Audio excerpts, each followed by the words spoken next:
Hi, I'm Zibby Owens, and I am the host of this podcast, Moms Don't Have Time to Read Books. I am also a newly minted USA Today best-selling author of the novel Blank. I've created a whole community of book lovers around this podcast, a publishing company, reading retreats, a bookstore, and more. Learn more at zibbymedia.com or follow me on social at Zibby Owens or join the community at Zibby Readers. Jess H. Gutierrez is the author of A Product of Genetics and Day Drinking, a never coming-of-age story. She is a speaker and former journalist whose work has been published in Northwest Arkansas Times, Northwest Arkansas Democrat Gazette, Siloam Springs Herald Leader, and the Free Weekly. She has earned several awards from the Arkansas Press Association, and this is her debut memoir essay collection, which is published by Tiny Reparations Books. Welcome, Jess. Thank you so much for coming on Moms Don't Have Time to Read Books to discuss your book, A Product of Genetics and Day Drinking, a never coming of age story. Congratulations. Hey, thank you. I'm so excited to be here. Oh, I'm so excited to have you. Oh my gosh, your book is so funny. I was just, saying this before we got on, but I am 47 and everything in the book is like a walk down memory lane. There's every reference to things I had totally forgotten about and things I hadn't. And like anytime you start a book with Cheap Trick, I'm like, yes, I was in it for Journey and all the stuff. And anyway, congratulations. Tell listeners about the book. Oh my gosh.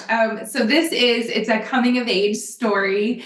It just kind of has it's funny because it's a memoir. It's a memoir essay collection, but I really feel like it's a shared experience. The stories are about me, but it's about growing up. I was born in 1982, so I'm the very beginning of the millennials.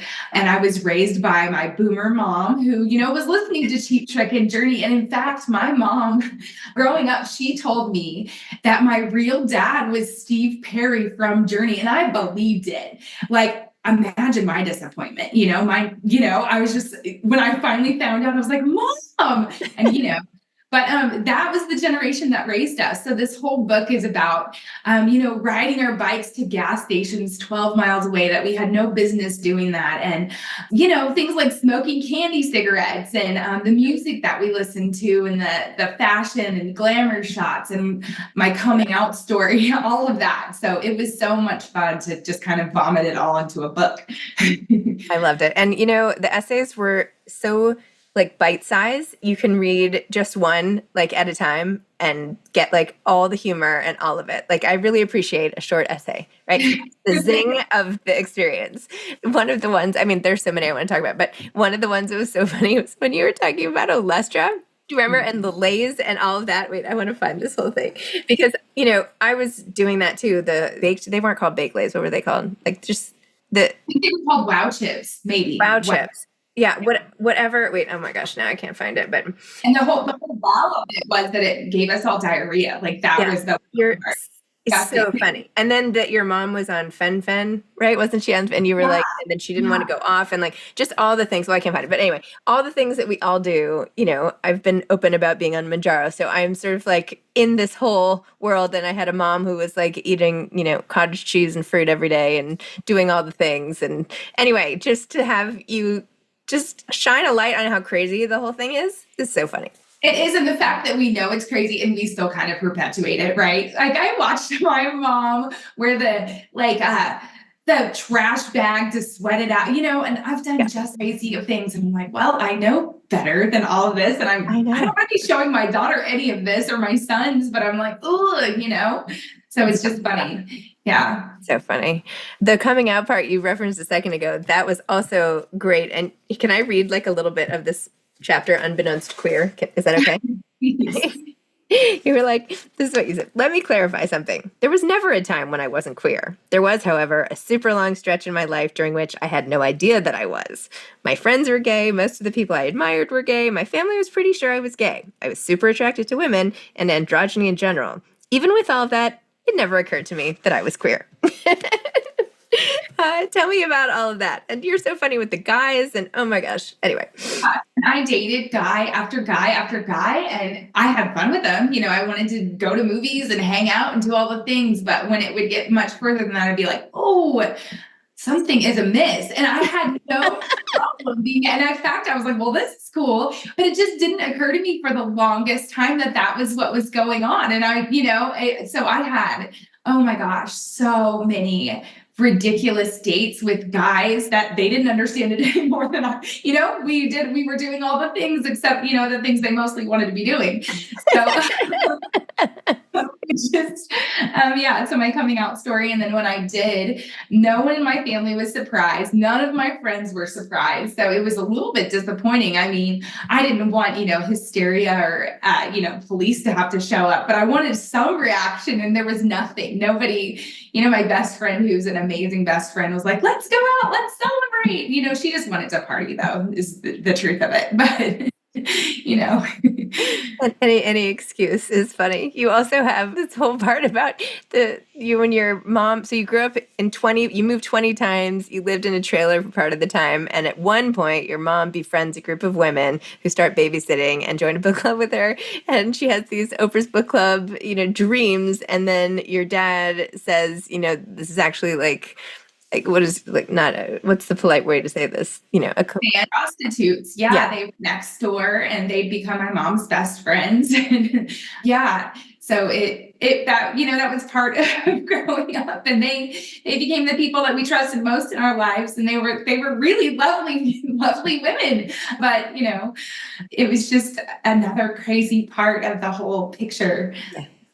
She's like, just give me back. Like, I'm never using the Cuisinart again. You have great closing lines on all these chapters. Like, they all end with such a punch. It's great. Wait, so tell me, go back to talk about you and writing. When did you start writing? When did this book come about? How did we get here? Well, I've been reading and writing forever. We moved so much that I didn't have a lot of friends. And so books were always the thing. I had 2 younger brothers, but they were 2 younger brothers and they were best friends. Mm-hmm. So I was part of their little ring, but, kind of on the outside sometimes too. So I was always writing.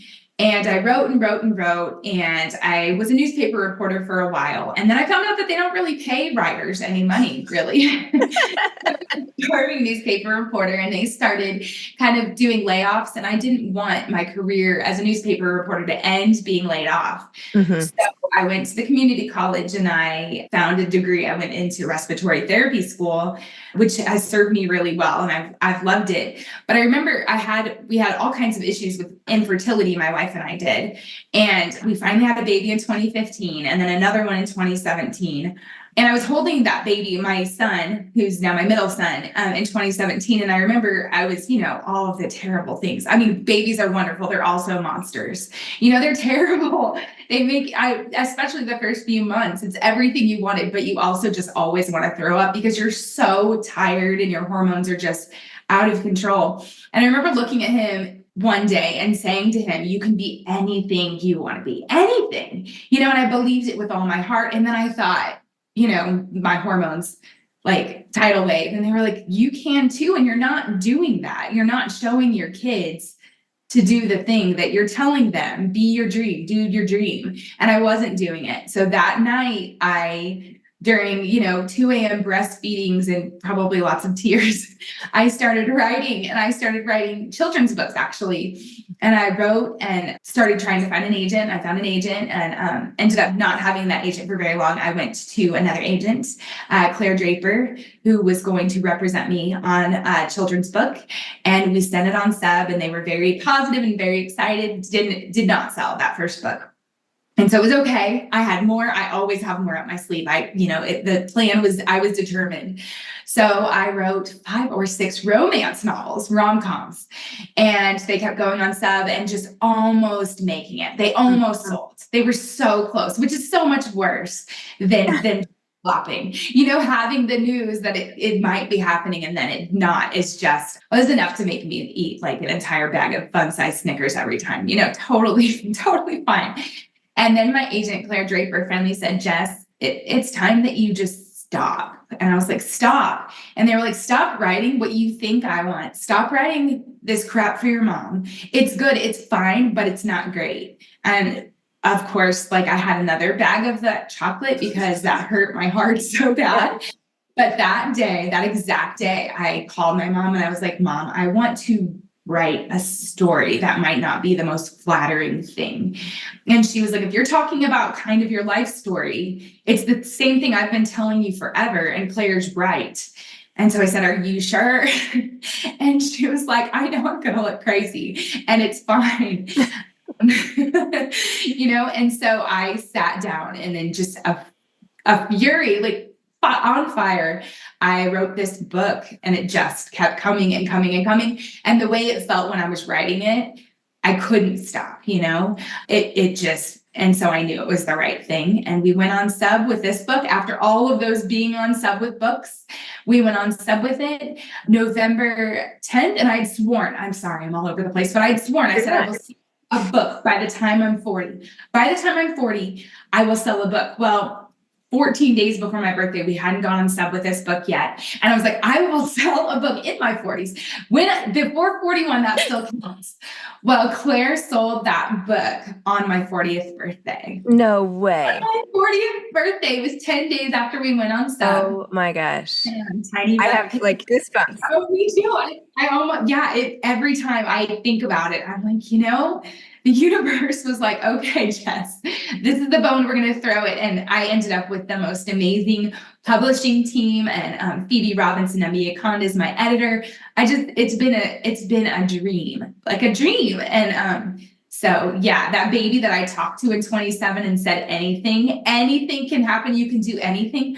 I was, you say that stuff, but it happened. It's real. So I'm really excited that I wasn't lying to my infant. So. Wow. That's like the ultimate, like, reparenting yourself, or, you know what I mean? It's like when you say the things and you're like, wait, I'm actually talking to the me of yore. You know what I mean? Like, I am now my own Miyagi. My own Miyagi. Yeah. Oh my gosh. I love that story so much. That's so great. I mean, it sounds obvious, right? Right. What is comfortable, right? But most of us are like, well, but that won't be good. Or like, who wants to hear that? Or that's not worth publishing. That's just like my thoughts. But it turns out it is worth publishing. And that's what people want, is other people's thoughts and to get to know other people and their stories. And because you see yourself in the littlest slivers, even if your life is completely different. Yeah, I think that too. And that's what I thought. I thought, who would want to read a story about me? But then as I looked at it, I was like, it's not really just a story about me. It's us. Yeah. It's a whole generation of messy people. We are all so messy. Yep. And I think that just not pretending to be messy is one of the most freeing things that I've ever let myself do. Just, I'm a disaster. Sometimes I have to walk my kids in late to school in pants they don't want other people to see. And I'm sorry, I'm doing my best over here. That's just what we look like. And it's okay. And we are all together in this, even if it's really isolating sometimes. I refuse to open WhatsApp because I can't figure out how to use it properly so that I sort things. And now I have hundreds of messages and all sorts of groups. And I'm like, I just can't. So I often have been down there with the kids waiting for the bus, and there's no bus. And everyone's like, I'm like, hey, where's the bus? I start texting. It was in the WhatsApp. There's no bus. And I'm like, oh my gosh. So I have to get the kids to school. That is, well, and it's the same, the WhatsApp, the 74 emails the school sends every day, which I appreciate the check-ins, but that's a lot to go through. And that the one that you don't read is the one that's like, we're releasing your kids into a field at 12:20 p.m. today if you don't come get them. It's just, We're all just trying to keep up, but there's so much. Even yesterday, field trip, you have to sign this release, or your kid can't go on the field trip. And my son's like, Mom, the release. I'm like, I literally just got the thing. It was today. Don't give me a little time here. Yeah. Oh yeah. Last night, my daughter at, 7:30 p.m. was like, and she's 8, she was like, it's rest like your career day tomorrow. And I was like, it's bedtime in 32 minutes. Great. That's great news. So then I'm making a costume, which I have no talent for doing, and it's just so funny. And I feel like we are all doing that. Yes. I've just given up. I'm like, okay, pretend you want to be a teacher and just wear your clothes or something. I mean, I wouldn't even, it's like funny hat day. Guess what? you're not wearing a hat.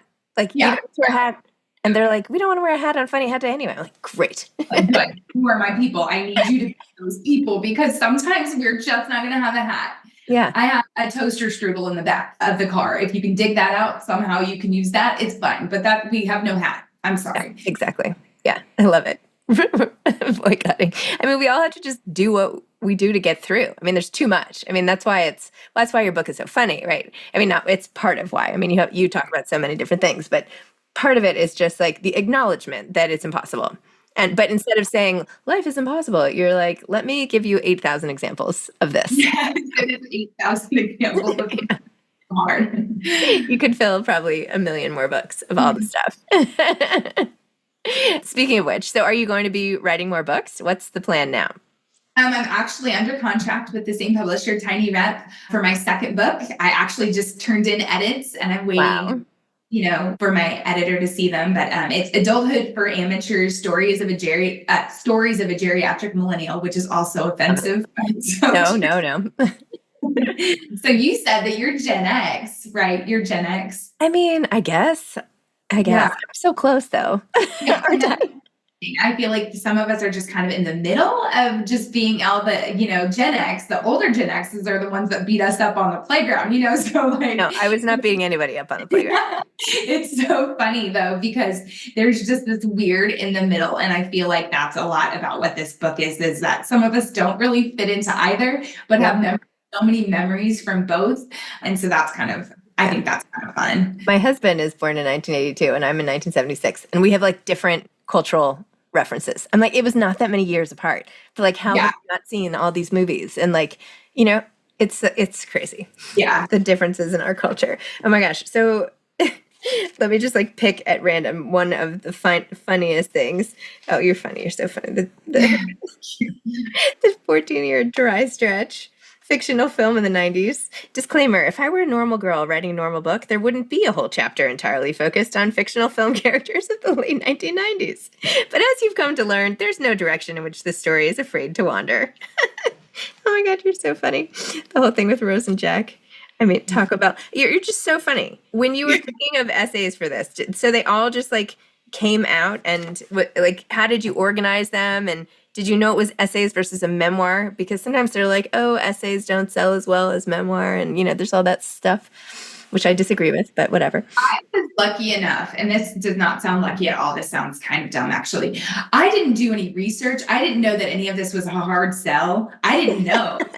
So I think I would have been really intimidated if I had done any of the work. I like to say I'm lazy, but I don't think I'm lazy. I'm just a busy mom and they're my focus and that's what I do. So when I wrote these, I didn't know that it would not be easy. So when I sent it to Claire was like, this is wonderful, blah, blah, blah. And Claire didn't tell me because Claire knows I'm a little crazy. So my agent was like, well, just not let Jess know any of the things that she didn't research. So when I was writing them, I was just writing stories. And when I wrote a story about Titanic, it made me think of something else and something else. And I was like, oh, this thing that happened with this girl. And they just kept happening. My editor was awesome in saying, okay, this is a lot of thoughts and we're going to have to organize them. My editor is also amazing. Emmy Akana is also really good at, I'm a big, I'll write. And then I just want to be done. Like, okay, I'm finished with Jack and Rose and I don't want to talk about the Titanic anymore just for this moment. I definitely want to talk about it. And I mean, this is so good, but it doesn't have an ending. And I'm like, does everyone have to have an ending? And apparently that's really important. So that was something I've really had to learn is to finish, I guess, the essays. Having kids, I feel like this goes so much in theme with what you're doing here. Having kids, there's no scheduled time to write. When you're the primary caregiver, it does not matter what you're doing. You are still doing the laundry and the kids will bypass their other mom if they need a Band-Aid. That's just how this, my spouse is a firefighter. She works a lot and I stay home. Mostly. And so the kids, they come to me for most of those things. So it's really funny because writing is the same way. There are no office hours. So this book, A Product of Genetics and Day Drinking, I wrote 100% entirely other than the edits in the notes app on my phone. No way. Yeah, I will write an essay, and I just did it with my second book too. Write the 2,500 words. I think you can get to 3,000 words in a note and then it cuts you off, but you don't really know it cuts you off. And then you look and it's like, it's got stuff is missing. But I will write the 2,500 words and then email them to myself and then put them in my Word document and then write another essay and email. And that's what I do at 2 a.m., 3 a.m.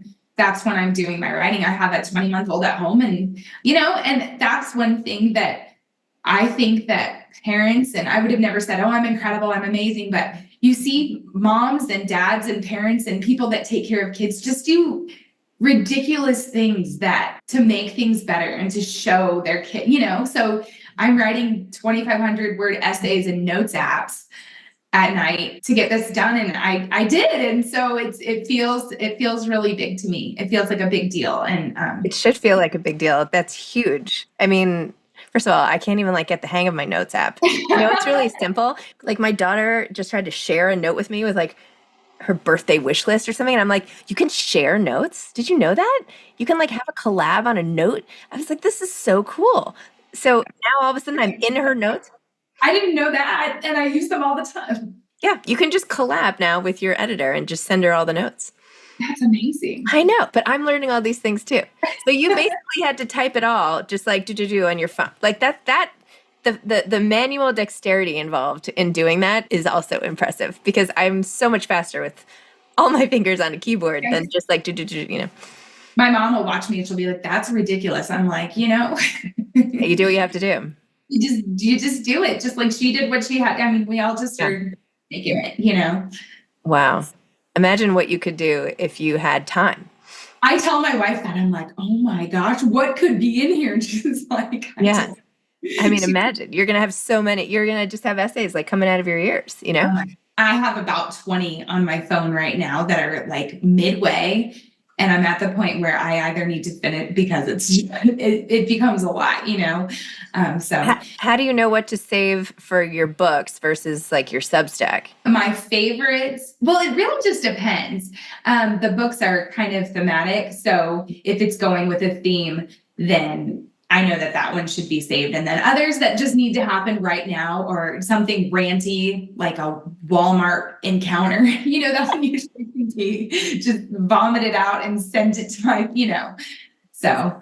Wow. Do you ever talk? I mean, this is sounding like a random question. I feel like you could have not just a writing thing, but you have so much material and your brain is just always processing it. And so funny, you could do more than just the writing if you wanted. You know what I mean? You could do a podcast, you could do a show. I feel you know what I mean? Your thoughts on stuff, if it's really just pouring out, there are other avenues too. I would love that. I have always been so interested in comedy, just because, it's kind of my background, or not my background, but I guess it's sort of my coping mechanism, but it's a really fun coping mechanism if if you need one. I absolutely think that my editor was really good about not letting me go dark, because, I grew up, my family, I have a funny family. I'm certainly not the funniest person in my family. My mom is weird funny, and I have a brother who's really funny, but we all have the tendency to go a little dark on humor, and that isn't always the most well received, so you have to be really careful with that, to not do that. So my editor a couple times was like, hey, not this one, this is a little, oh, good, I'm so glad I'm being censored a little bit, so that's always appreciated. Do you ever think about publishing all those romance novels under a different name or something? I do think about them, and I do think now that I've kind of unleashed the side where I feel more comfortable just saying everything, because I was really holding back in those books. And I think that if I went back through and I was telling my agent, I'm like, I'm going to dirty them up a little bit. And they're like, oh, and I'm like, not in that way. I'm just going to make them sound a little bit more like me, because I think that it works. I write the way that I talk. Yes. I think that people maybe like that. I want you to read my book and think that you're gossiping with your best friend. Mm-hmm. I feel like the whole book is gossip about me, I want it to just be like you're talking smack with someone that you enjoy being with and giggling with and all of those things. And so I think if I went back through those books, I would know what I had missed. and be able to make them funny. You should totally do that. Oh my gosh. And do you still live in Arkansas? Did I get that right? I do. We live in Northwest Arkansas. Yeah. That's so cool. So not even Little Rock, another province. No. We live in Northwest Arkansas. So yeah. Have you found other authors? Like, is there a writing community for you there? There are other writers here. I'm not very well connected to them. I have met through my 2024, we have a debut group. Oh, nice. For another author, Travis Simpson. He is debuting this year with a book, Strong Like You, and he and I have become really good friends because it's such an interesting experience to be publishing a book for the first time. So he's another writer in the Ozarks. But it's been writing this book that's making me kind of reach out. I'm an introvert. I'm an extroverted introvert, which I know is people say that, but I really just want to be basically hiding under my bed from other people. And so it's been really interesting putting myself in different situations. But yeah, I do not have a writer's group. I don't have beta readers. I've never done any of that. I've never done any of this. So this has all been so new and so much fun. Oh my gosh, it's been wild. It's been a dream. It's been a literal dream come true. It really has. I love it. Well, if you venture out to LA, you have to come do an event at my store. I have a bookstore in LA called Zibby's Bookshop. So if you are doing any touring, I was looking at your website, but anyway, if you go west. I did a normal amount of safe legal stalking of you before all podcast, and I'm such a huge admirer. You just being so real about what it's like to be a parent. That isn't, we need that, we are all living the same thing. And it's so nice to have that solidarity. So thank you. Sometimes I'm like, I don't know, life would be a lot easier if I didn't do all this book stuff and I just started talking about my life as a mom again. Yeah. I'm like, do you know how much time I would save if that's really what people like that I do? No, I like all of it. And the book stuff is kidding. So much fun. It's so much fun. I have decided that I do want to be you when I grow up, if I grow up. I'm close in age, so I feel like it might not happen, but goals. Oh my gosh, so funny. Well, thank you. I'm very flattered. I don't have my stuff together either. There are always things. I mean, we're all just doing our best every day. And, my kids are like addicted to their iPads, and that's like really the secret sauce. So, we'll see how they turn out. It's so funny. I had a mom the other day be like, what do your kids do to earn their iPad? And I was like, oh, my kids wake up. Get in my face. Do all the, come on, math, calculus. No, they're just on. I'm not. Yeah. No. I know. I was at someone's house yesterday and they were like, oh, I got this with the kid was like, I got this with part of my allowance that I'd saved. And I was like, allowance? I know I'm supposed to be doing that. That would require like a whole system of like, what's the allowance for? And I'm like, I don't have time for that. Like, what do you anyway. Yeah, no, absolutely. Like I know, but there are also things, I do that. I'm like, I'm this and this, we eat crap, all of these things. And I'm like, but you know what? I blow holidays out of the freaking water. Like I can Santa like nobody else. You know what I mean? I'm like, I have things. Yeah. And they have fun. I think our kids are having a lot of fun. They feel loved and they're having a blast. And even if they don't wear a hat on hat day and they don't have any and whatever, they are going to have a blast and be really great people. Matters. Yeah. Anyway, hopefully they'll all be friends. That would be lovely. Hopefully they don't write memoirs about us when they're exactly. Old. Yes, we will commiserate when their memoirs come out. Oh my gosh, too funny.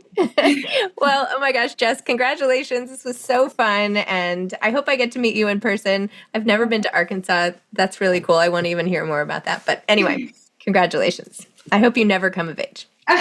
Me too. Thank you so much. All right. Take care. Bye.